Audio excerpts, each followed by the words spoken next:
اقتصاد حرب. رئيس الوزراء مصطفى مدبولي قال في الاجتماع الدوري بتاعه الاربع اللي فات ان لو حصلت تطورات حرب اقليميه في المنطقه هندخل فيما يسمى باقتصاد حرب. هو قال كده من هنا والدنيا اتقلبت من هنا. سوشيال ميديا، صحافه، اعلام، تلفزيون، كلهم بيحاولوا يفهموا ورئيس الوزراء قصده اقتصاد حرب بجد بجد يعني، لحد ما محمد الحمصاني المتحدث باسم الحكومه لحقنا وعمل توضيح سريع.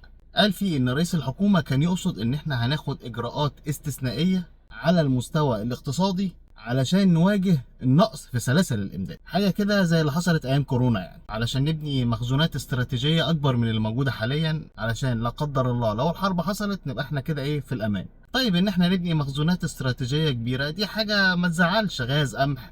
ايه المشكله بقى؟ الدنيا اتقلبت ليه؟ المشكله ان مصطلح اقتصاد حرب من الاخر كده حاجه وحشه قوي، والدول دايما بتتحاشى انها تصرح بيه لان ده في حد ذاته طارد للاستثمار. المصطلح ده ظهر اول مره في الحرب العالميه الاولى وظهر تاني في الحرب العالميه الثانيه، ومن الاخر كده معناه تحويل الاقتصاد الوطني كله او جزء كبير منه لخدمه المجهود الحربي وتوفير احتياجات القوات المسلحه علشان تكمل الحرب بتاعتها.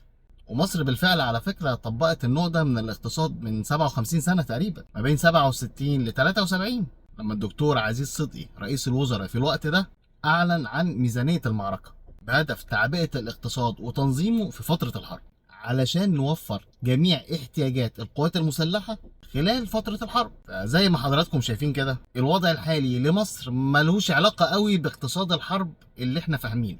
فاغلب الظن ان رئيس الوزراء كان قصده بالفعل ان احنا نعمل مخزونات استراتيجيه علشان لو حصلت حاله حرب واتقطعت سلاسل الامداد يبقى احنا كده في التمام، الا لو مصر داخله حرب واحنا مش عارفين.